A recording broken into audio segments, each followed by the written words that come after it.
Hi friends, இன்றைக்கி எங்களோட கிராமத்தில் ஒரு ஈவினிங் ரொட்டீன் தான் பார்க்க போகிறோம்.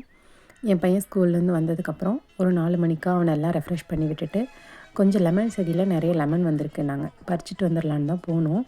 போகிற வழியில் பார்த்திங்கன்னா கோழி, ஆடு எல்லாம் மேய்ஞ்சிட்டு இருந்தது. அங்கே போய் பார்த்தா நிறையவே லெமன் இருந்ததுங்க. சரின்னு லெமன்லாம் நல்லா எல்லோவாக பழுத்ததெல்லாம் பார்த்து பொறிச்சிட்டு, அதுக்கப்புறம் பார்த்தா சப்போட்டா மரத்தில் சப்போட்டா நல்லாவே திரண்டு இருந்தது. ஒரு சில பழம் பழுத்திருந்தது, பட் அதெல்லாம் குருவி கொறிச்சிருந்தது. ஓகே, இது இப்போ பறிச்சுட்டு போக முடியாதுன்னு சொல்லிட்டு 1, 2 மட்டும் பறிச்சுக்கிட்டு வந்துட்டோம். அப்புறம் பார்த்தா நம்ம வரப்புகளில் சுக்குட்டி தலை நிறைய இருந்துச்சுங்க. ஓகே, பறிச்சுட்டு போனால் தலையை சட்னியாகவும் காய குழம்பு வச்சுக்கலான்னு அதையும் பறிச்சுட்டு வந்தாச்சு.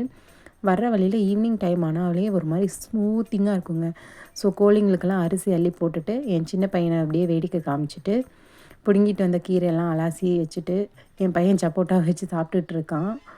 அதெல்லாம் பண்ணிவிட்டு அப்புறம் இந்த ஃப்ளார் இது வந்து வேலண்டைன்ஸ் டே அதுவுமா அன்எக்ஸ்பெக்டடாக என் பையன் கொடுத்ததுங்க. நான் எக்ஸ்பெக்ட் பண்ணவே இல்லை. லெமன் பறிச்சுட்டு இருந்தப்போ இந்த சங்குப்பூவை பார்த்துட்டு டக்குன்னு எடுத்து லவ் யூமா அப்படின்னு சொல்லிட்டு அதுவே எனக்கு ரொம்ப ஹாப்பியாக இருந்தது. அப்புறம் ஈவினிங்க்கு சப்பாத்திக்கு மாவு பிணைஞ்சு வச்சுருந்தேங்க.